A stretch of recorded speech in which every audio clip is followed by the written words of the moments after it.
입니다. 사실 공고를 내고 시위자도 반주자도 구하고 있는데 어려움이 많은데 우리 성가대장으로 우리 김한대장님 수고해 주시고, 정말 최근 들어선 진짜 찬양대의 찬양이 더 마음이 잘 맞고 참 은혜가 되는 것 같다라는 그런 생각이 듭니다. 찬양이 고백되어질 때 우리가 기도할 때도 그런 것처럼 우리의 마음을 거기에 함께 담아서 찬양하고 기도하며 온전히 우리가 예배 가운데 성령 안에 하나 되는 축복의 예배가 우리 솔즈베리 한인장로교회에서 계속 드려지기를 주님의 이름으로 축원드립니다. 말은 곧 그 사람의 인격이다, 그런 말이 있지요. 말 중요합니다. 예수님의 말에는 권세가 있고 능력이 있었습니다. 그래서 기적이 나타나기도 했고, 마태 같은 사람의 경우에는 예수님의 말씀을 듣고 며칠 동안이나 마음이 요동이 쳤습니다. 결국 많은 돈을 들여서 거대한 돈이 보장되어 있던 직장까지 버리고 예수님을 따르게 되었습니다. 그런데 오늘 함께 받은 마태복음 23장의 말씀은 참 받을 때마다 마음이 쉽지가 않습니다. 내용들을 살펴보면 과연 예수님께서 진짜 이렇게까지 말씀하셨단 말인가, 그런 생각까지도 들 정도입니다. 뱀들아, 독사의 새끼들아, 너희가 어떻게 지옥의 판결을 피하겠느냐. 예수님께서는 왜 이토록 강한 어조로 말씀하셨을까요? 그리고 이런 말씀은 오늘을 살아가는 우리들에게는 어떤 관계가 있는 것일까요? 예수님께서는 이미 산상수훈을 말씀하실 때도 바리새인과 서기관들에 대해서 언급하셨습니다. 그런데 이제 마태복음 23장에서 더욱 분명하게 서기관들과 바리새인들의 위선, 가식을 폭로하시는 그런 말씀을 하십니다. 그러나 예수님께서는 조급하게 혹은 이유 없이 분노하신 것이 아니었습니다.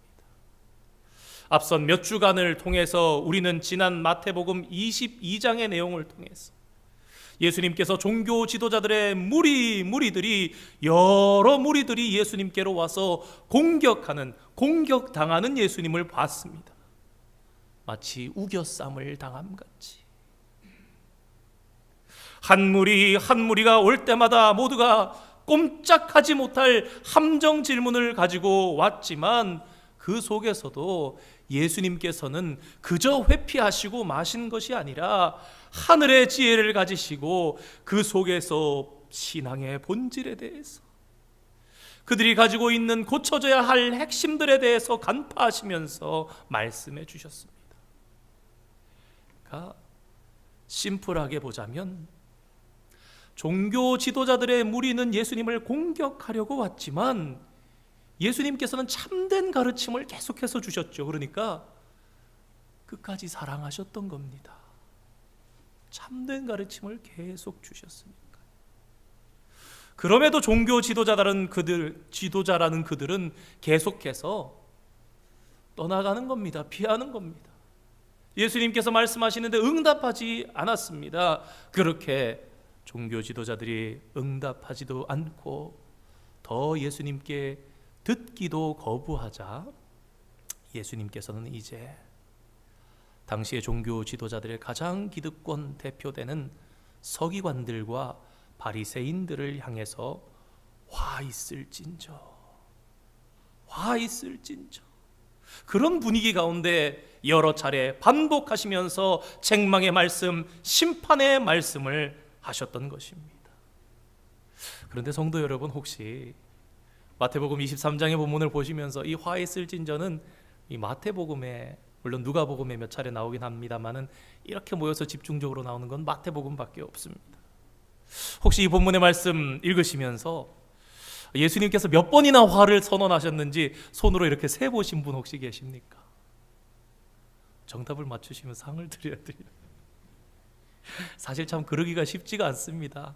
진지하게 읽어도 참 그런데 우리 다시 한번 몇 번이나 예수님께서 화 있을진저 외식하는 서기관들과 바리새인들이 했는지 한번 우리가 앞선 본문에 읽지 못한 본문까지 한번 생각해 보겠습니다. 먼저 13절 말씀입니다. 화 있을진저 외식하는 서기관들과 바리새인들이요. 15절 화 있을진저 외식하는 서기관들과 바리새인들이요. 16절에 화 있을진저 저 눈 먼 인도자요. 23절에 화 있을진저 외식하는, 25절에 화 있을진저 외식하는, 27절에 화 있을진저 외식하는, 그리고 29절에 화 있을진저 외식하는 서기관들과 바리새인들이요. 너무 빨리 읽었나요? 몇 번이죠? 아우, 역시 우리 솔지베리 한인 장로교회는 영성과 지성을 겸비한, 제가 만약에 앉아 있었으면 이게 놓쳤을 수도 있을 것 같습니다. 자, 그런데 과연 예수님께서 7번의 화를 선언하셨는가? 참 7이라는 숫자는 완전수이면서 하나님의 수입니다. 참 좋은 수이죠. 우리 함께 14절 말씀도 한번 읽어보겠습니다. 14절 말씀 한번 읽어보겠습니다. 시작. 없음. 자, 우리 다시 진지하게 한번 읽어보겠습니다. 14절 자세하게 읽겠습니다. 시작. 없음. 자, 우리가 이 자세히 그런데 보니까 이 14절에 없음이라는 말씀 앞에 보면 1번하고 각주가 붙어 있습니다. 그래서 그걸 눈을 따라서 쭉 아래로 내려가 보면 뭐라고 써 있죠? 한번 읽어보겠습니다. 띄워주시죠. 읽겠습니다. 시작. 어떤 사본의 14절에 마가복음 12장 40절과 누가복음 20장 47절과 유사한 구절이 있음. 자, 우리가 오늘은 성경을 이렇게 오늘날에는 하나로 이렇게 돼서 우리들이 봅니다만 사실 성경이 66권으로 하나로 다 이렇게 발견된 적은 잘 없습니다. 이 본문들은 사해사본이라든가 사마리아 오경이라든가 역본들이 여러 군데 쿰난 사본이라든가 많이 있는 거예요. 근데 발견된 사본들을 보면서 그 정통성과 권위를 부여하면서 14절의 말씀에 대해서는 기록되지 않은 사본들이 많이 있었고, 개중에 혹 기록되어 있는 본문을 보니까 이 마가복음 12장 40절의 말씀이나 누가복음 20장 47절의 말씀이 비유사한 그 말씀이 기록되어 있는 걸 봤던 거예요. 그래서 이거를 기록하는 것보다는 없음으로 더 많으니까 하고 각주를 붙여서 이걸 하는 것이 성경을 바르게 이해하고 연구하는 데도 도움이 되겠다. 그래서 이렇게 남겨놓은 거예요. 근데 이 말씀 우리가 사실 지난번에 몇 주 전에, 한 주 전인가 2주 전에 살펴봤던 말씀입니다. 서기관들을 삼가하라. 그들은 과부의 가산을 삼키며 외식으로 길게 기도하니 그들이 더 엄중한 심판을 받으리라 하시니라. 이게 누가복음 20장 47절. 그래서 다시 서기관과 바리새인으로 저희들이 사두개인들에 대해서 얘기하면서 결론 내렸던 분. 마가복음 12장 40절 한번 읽어볼까요? 읽겠습니다. 시작. 그들은 과부의 가산을 삼키며 외식으로 길게 기도하는 자니. 자, 보십시오. 판결이 더욱 중하리라. 더욱 엄중한 심판을 받으리라. 그러니까 이 내용이 무엇입니까? 결국 화의 내용이구나라는 것을 확인하게 됩니다. 그런데 이것이 마태복음 23장 14절에 없음이 아니라 마태에 지금까지 왔던 이 어조로 기록되었으면 어떻게 기록되었을까? 아마도 저는 14절의 말씀이 이렇게 기록되어 있을 것 같습니다. 화 있으신저 외식하는 서기관들과 바리새인들이여, 너희는 과부의 가산을 삼키며 외식으로 길게 기도하니 그 받는 판결이 더욱 중하리라 하시니라. 한번 생각해 보세요.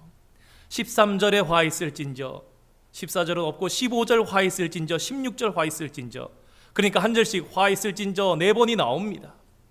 그리고 뒤에 우리 오늘 읽은 23절부터는요 23절에 화 있을진저, 25절에 화 있을진저, 27절에 화 있을진저, 29절에 화 있을진저. 원래 성경이 장과 절이 있었던 게 아닙니다. 우대의 장과 절을 이제 정하게 된 것이죠. 그렇게 보면 앞쪽에 이어서 붙어서 4개의 화가 나오고 뒤쪽에도 이어서 붙어서 23절과 4절이 한 묶음, 25절, 26절이 한 묶음, 27절, 28절 한 묶음, 29절에 또 화 있을 진저 나오는 걸 보면 연관성이 있어 보이지 않겠습니까? 그래서 성경학자들은 아마도 마태복음 23장에는 7번의 화가 아니라 원래는 8번의 화가 선언되었을 것이라고 주장합니다. 게다가 이 마태복음은 8이라는 숫자가 중요한 의미 있는 복음서입니다. 여러분, 마태복음 하시면서 8 하면은 생각나는 거, 떠오르는 거 없으십니까? 예수님께서 마태복음 4장에서 세례 받으시고 광야에 시험 당하시고 천국 복음을 전파하기 시작하시는데 실질적인 진짜 메시지는 처음으로 기록된 것이 산상수훈 마태복음 5장, 6장, 7장이에요. 그 산상수훈에서 가장 먼저 선언하신 천국 복음이 무엇입니까? 팔복. 자, 그러면요, 예수님께서 처음 선포하신 메시지가 8가지 복이었어요. 그런데 이제 종말에 대해서 구하시고 십자가를 지시고 죽으시는 예수님께서 마태복음의 마지막에서 말씀으로 선언하시는 것이 무엇이냐? 팔화. 뭔가 그림이 좀 만들어지는 것 같습니까? 자, 우리가 이미 마태가 2000년 전 당시에 어찌됐든 사람이라는 건 당시의 수사학 문학법에 따라서 글을 쓸 수밖에 없는, 그런데 오늘날도 쓰지만 우리는 이미 같은 절, 똑같은 내용의 절을 가지고 괄호처럼 마치 묶는 한 덩어리들의 말씀들을 이렇게 묶어서 때로는 3장씩, 때로는 1장씩, 때로는 몇십 절씩 이렇게 묶어내는 수미상관 구조를 마태복음에서 여러 차례 살펴보았습니다. 그렇다면 이 마태복음이 전체 구조적으로 볼 때도 만약에 8화를 선언하신 것이 맞다면 아마도 마태는 자주 사용했던 수미상관적인 구조를 가지고 두 기둥을 세웠던 거예요. 팔복의 기둥과 8화의 기둥으로 시작되고 맞춰지는. 여러분, 모퉁이의 머릿돌 아시죠? 여러분, 보통 세상의 다른 나라들은 우리 문화권도 마찬가지고 머릿돌은 제일 마지막에 합니다. 근데 유대인들의, 히브리인 사람들의 건축 방식은 전혀 다릅니다. 이 머릿돌, 엄청나게 큰 반석 위에다가 이제 시작을 해서 집을 짓기 시작하는데 거기서 시작해서 마칠 때는 거기로 와서 맞춰진대요. 여러분, 성경에 나는 알파와 오메가라, 시작이요 마침이라, 처음과 나중이라. 이게 머릿돌 대신 예수 그리스도에 대한 표현이에요. 그 집 짓는 방식이 머릿돌에서 시작해서 머릿돌로 맞춰지는 거예요. 팔화 팔복으로 이렇게 시작해서 맞춰지는. 자, 그러면요, 이 마태복음은 성경 가운데 구약 성경을 가장 많이 인용한 복음서입니다. 화와 복, 복과 화. 그러면 여러분, 구약 성경 가운데 떠오르는 책 혹시 한 권 있지 않습니까? 힌트를 드린다면 모세오경 중에 있습니다. 예, 신명기 같은 책인 거예요, 마태복음이. 그러니까 그렇게 본다면 복을 선언하시고 화를 선언하신 신명기가 어떤 책입니까? 신명기는 모세의 마지막 설교로서 자신은 눈앞에 보이는 가나안 땅, 요단강을 바라보면서 그 너머의 땅을 눈으로는 보면서 들어가지 못하는 가운데 마지막으로 이스라엘 백성들에게 어떤 말씀으로, 하나님의 말씀으로 유익하게 할까 했을 때 신명기는 결론적으로 이렇습니다. 신명기 30장 15절의 말씀입니다. 보라, 내가 오늘 생명과 복과 사망과 화를 내 앞에 두었으니. 생사화복을 내 앞에 두었다는 것입니다. 19절 말씀입니다. 내가 오늘 하늘과 땅을 불러 너희에게 증거를 삼노라. 내가 생명과 사망과 복과 저주를 내 앞에 두었은즉 너와 내 자손이 살기 위하여 무엇을 택하라고요? 생명을 택하고. 게다가 신명기는 28장 전체가 축복과 저주입니다. 복과 화예요. 60몇 절에 이르기까지 복과 화가 끊임없이 기록되어 있습니다. 마태복음은 유대인들에게 그런 복음서, 유대인들에게 복음이 전해지는 그런 복음서. 아마도 이러한 성경학자들의 주장이 맞을 것만 같습니다. 바리새인과 서기관들은요, 예수님 당시에 가장 존경받던 사람들이었습니다. 오늘날 우리들에게는 성경이 연구되어지고 말씀이 선포되어서 바리새인들의 이미지가 좋지가 않아요. 서기관들의 이미지도 성경을 필사하는 사람들인데 좋지가 않습니다. 하지만 당시에는 결코 그렇지 않았습니다. 야, 저 거룩한 선생님들이 지나가신다. 나도 어떻게 하면 저렇게 살 수 있을까? 나도 참 저들처럼 믿고 싶다. 저렇게 거룩하게 살고 싶다. 그야말로 당시 사회에서는 지성인 중에 지성인들이었고 리더들이었고 백성들이 바라보기에는 영성과 신앙에 있어서도 뛰어난 사람들, 진심으로 존경하는, 그들이 하는 일은 성경을 보관하는 일이며 성경을 필사하는 일, 즉 하나님의 말씀을 맡은 자들이었습니다. 그런 그들을 향해서 예수님께서는 어떤 것을 지적하셨는가? 오늘 본문 중에서 몇 가지만 살펴보겠습니다. 먼저 23절 말씀 함께 읽어보겠습니다. 시작. 화 있을 진저 외식하는 서기관들과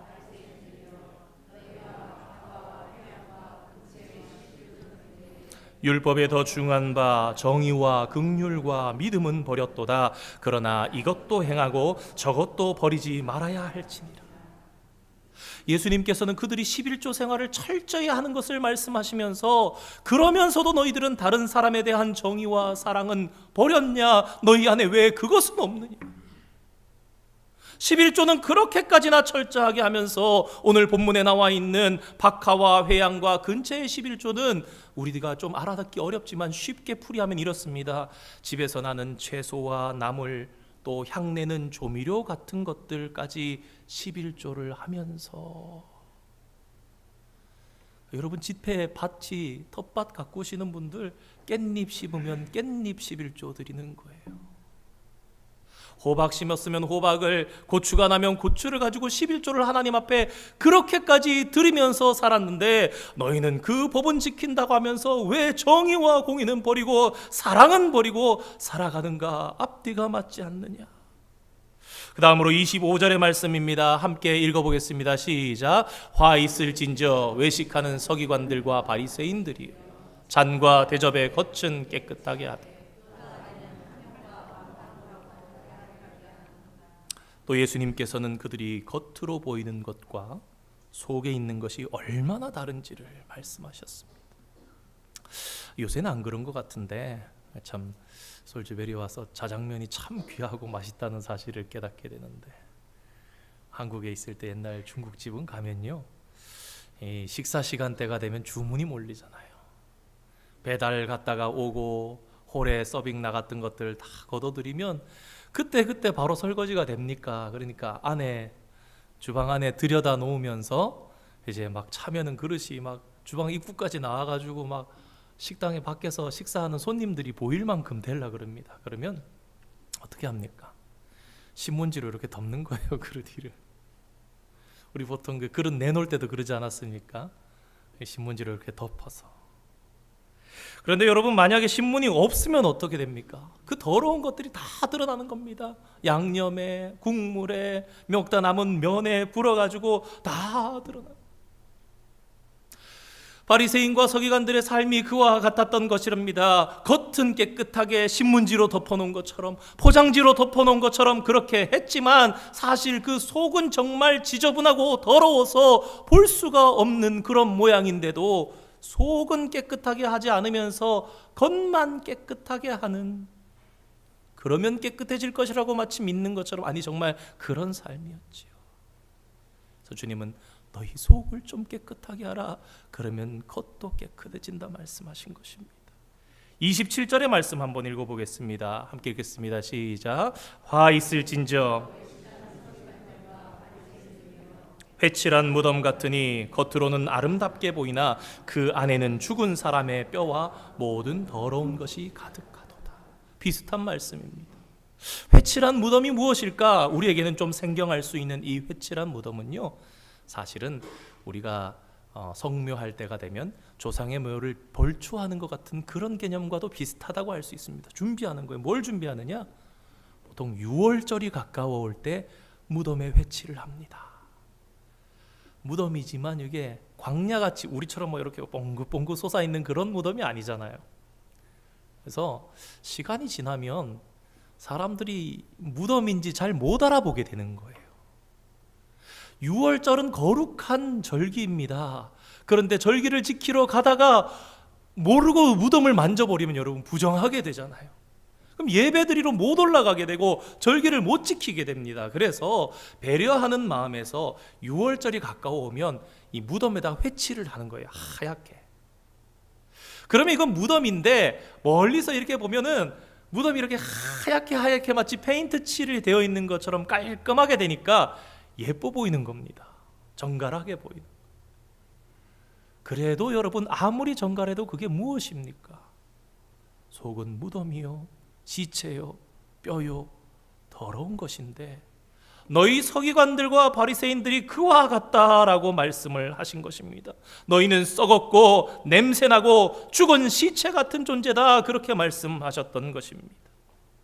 이스라엘 사회가 이렇게 부패하고 위선적으로 될 수밖에 없었던 이유는 하나님의 말씀을 거부했기 때문에, 하나님의 말씀을 맡은 자 되었던 종교 지도자들이 하나님의 말씀을 꼬아서 엉망으로 만들고 사람의 법으로 하나님의 말씀을 폐하고 인간의 것을 섞어서 어지럽혀 만드니, 그래서 하나님께서 어떻게 하셨습니까? 최후의 보로로 하나님이신 예수님을 이 땅에 보내주셨습니다. 그런데도 지금 무엇하고 있는가? 그 예수님까지 지금 거부하고 있는 거잖아요. 바리새인과 헤롯 당들이 와서, 사두개인들이 와서, 율법사들이 와서 자꾸만 걸고 넘어뜨려 그러지, 자기들의 이론이 생각이 파해지면은 그냥 떠나가는 거예요. 듣지 아니하고. 29절, 30절, 31절 우리 세 절의 말씀 우리 함께 읽어보겠습니다. 읽겠습니다. 화 있을진저 외식하는 서기관들과 바리새인들이 너희는 선지자들의 무덤을 만들고 의인들의 비석을 꾸미며 이르되 만일 우리가 조상 때에 있었더라면 우리는 그들이 선지자의 피를 흘리는데 참여하지 아니하였으리라 하니 그러면 너희가 스스로 증명함이로다. 당시에 유대인들은요, 선지자들의 무덤을 새로 단장해 줬습니다. 의롭게 살았는데 억울하게 죽은 사람이 있으면 그 사람의 비석을 세워줬던 거예요. 이것을 통해서 그들이 표현하고자 했던 것은 무엇이냐? 자기들은 이 선지자들의 죽음을 안타깝게 생각한다. 이 의인들의 죽음이 있어서는 안 되었는데 잊지 않겠다라는 표현이라는 거. 그러나 예수님께서는 진정으로 선지자들이나 너희들이 의인들을 존중했다면 너희가 지금 해야 하는 것은 무덤이나 꾸미고 있는 일이 아니라는 겁니다. 그들이 무덤을 꾸미는 것이 나쁜 것이다, 비석을 세우는 것이 나쁜 것이다 라는 것이 아니라 당장 비석을 세우거나 무덤을 꾸며주기보다 먼저 해야 할 것은 너희들이 그렇게 억울해했고 안타까워했다면 그들이 외쳤던 선지자의 말씀, 하나님의 말씀을 지금이라도 듣고 순종해야 하는데, 지금 듣고 순종하지 아니하면서 그저 무덤 예쁘게 꾸며주고 비석 세워주는 일들 하면서 우리는 안 그랬을 것이다. 그러자 예수님께서 이어서 32절의 말씀을 하십니다. 너희가 너희 조상의 분량을 채우라. 여러분, 이 말씀이 무슨 말씀인가 하면요, 가나안 땅에 죄가 관영하지 않아서, 아직 가득 차지 않아서 하나님께서 그 죄가 찰 때까지 기다리셨다가 소돔과 고모라를 멸하십니다.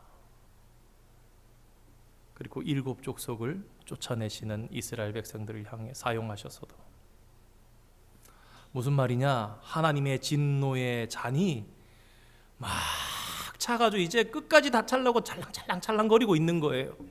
근데 지금 신약시대 예수님 당시에 살고 있는 너희 바리새인과 서기관들이 그 남은 죄, 남은 거 다 채워가지고 그 진노의 잔을 너희 세대 다 그냥 받아버리라 이겁니다. 쏟아지기 직전인데 너희들이 다 뒤집어써라. 선지자들을 죽인 후손들이여, 의로운 사람을 죽게 한 그 사람들의 후손된 너희여, 너희가 그 진노를 다 뒤집어써라. 여러분 생각해 보십시오. 그들은 삶으로는요, 표현하기는 우리가 있었으면 그 선지자들 안 죽였을 텐데, 우리 때에 그 의인이 있었으면 우리는 그들을 돌로 치거나 죽이지 않았을 텐데, 그러면서 무덤을 꾸며주고 비석을 예쁘게 해줬는데, 실상은 어떠했는가? 여러분, 오리라 한 엘리야 누가 죽였습니까? 세례 요한 당대에 죽지 않았습니까? 그리고 지금 또 하나님의 아들 예수 그리스도를 며칠 뒤에 십자가에 못 박아 죽이는 삶이 바로 당시를 살았던 이 이스라엘 유대인들의 삶이었다는 것입니다. 35절의 말씀 함께 읽겠습니다. 시작. 그러므로 의인 아벨의 피로부터 성전과 제단 사이에서 너희가 죽인 바라랴의 아들 사가랴의 피까지 땅 위에서 흘린 의로운 피가 다 너희에게로 돌아오리라. 아멘.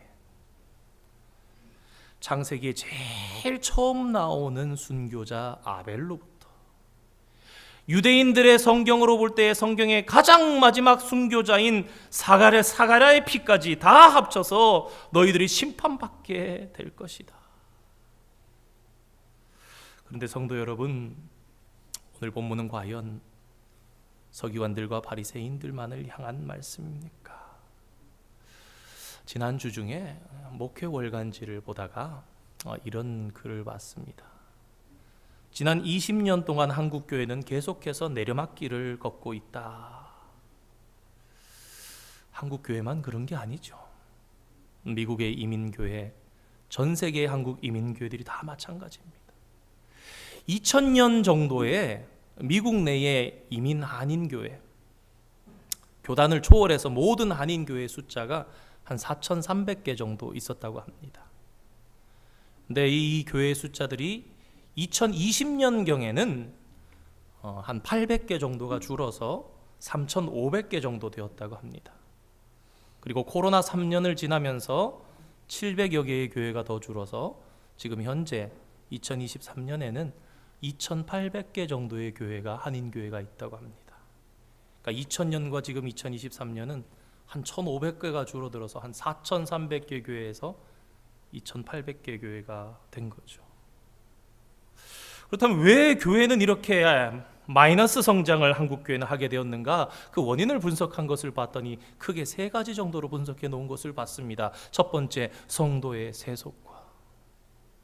두 번째, 그리스도인들의 이원론적인 삶. 그리고 마지막으로 직분제의 타락. 성도나 세상이나 차이가 없다라고 느낀다는 것입니다. 그래서 교회를 떠난다는 것입니다. 겉과 속이 다른 성도의 삶에 교회가 싫어졌다라는 것입니다. 직분, 장로, 권사, 집사, 심지어 요새는 그런 얘기가 나올 때도 있죠. 장로 직분 받으려면 돈을 얼마 내야 된다더라. 그런 정말 어처구니 없는 소식을 듣기도 합니다. 한국에서도 또 미국 어디를 가도 상처받았기 때문에 교회 다니지 못하겠습니다. 그런 성도였던 성도를 어렵지 않게 볼 수 있습니다. 복음이 문제가 아니라 하나님이 문제가 아니라 사람이 문제라는 것입니다. 그런 사람이 있는 교회, 그런 사람이 있는 천국이라면 가지 않겠다, 그렇게 이야기를 하는 것입니다. 그러면 마태복음 23장 13절 말씀에서처럼 천국 문을 닫고 천국 문 앞에서 다른 들어가려는 사람도 들어가지 못하게 하는 사람이 오늘 교회 안에는 없단 말인가? 헌금은 하고 말씀은 지키면서 더 중요한 사랑과 정의는 실천하지 않는 모습, 속은 더러우면서 겉만 깨끗하게 꾸미는 모습. 사실 오늘 그래서 이 로브를 입기가 참 마음이 불편하기도 했습니다. 자료를 보다 보니까 이 마태복음 23장은 목회자들이 설교를 깊이 하는 본문 중에 가장 많이 깊이 하는 본문 중에 하나다, 그런 얘기를 봤습니다. 게다가 목회자 더 불편하겠죠. 왜냐하면 종교 지도자들에 대한 이야기니까.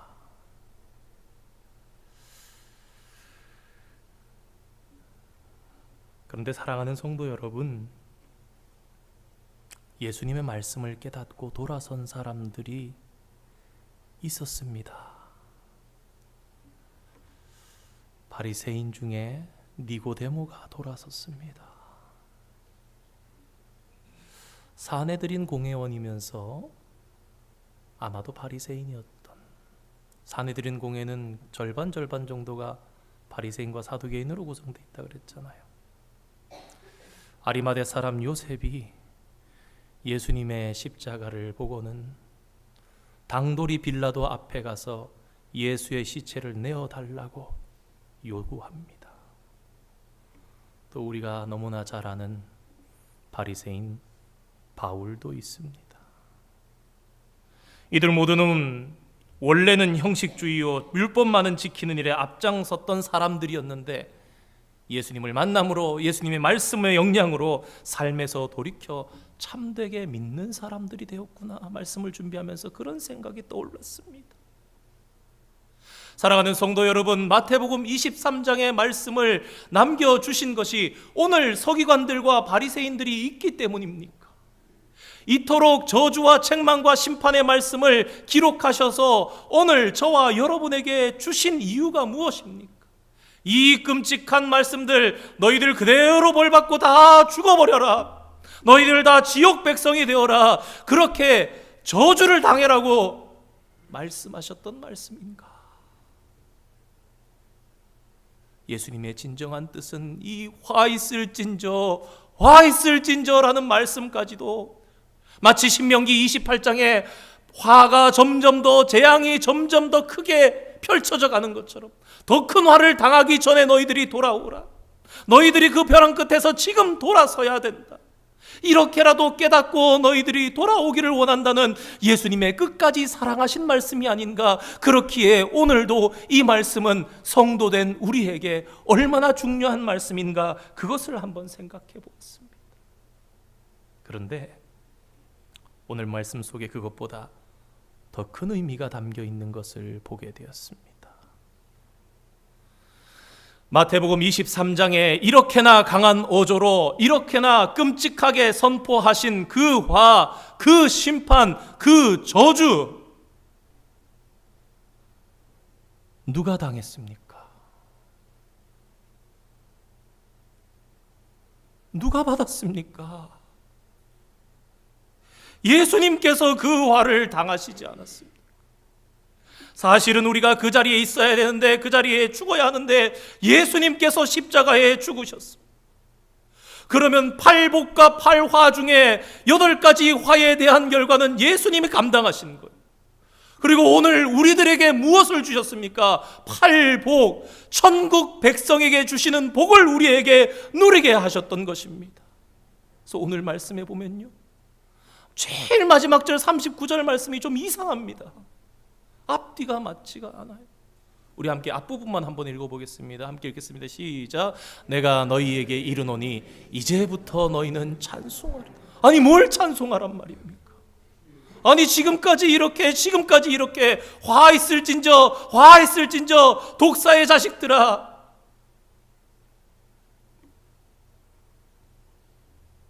화는 내가 당하고,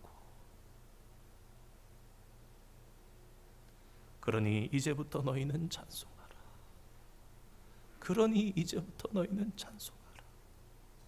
우리 산상우은중 마태복음 5장 20절 말씀 한 번만 읽어보겠습니다. 함께 읽겠습니다.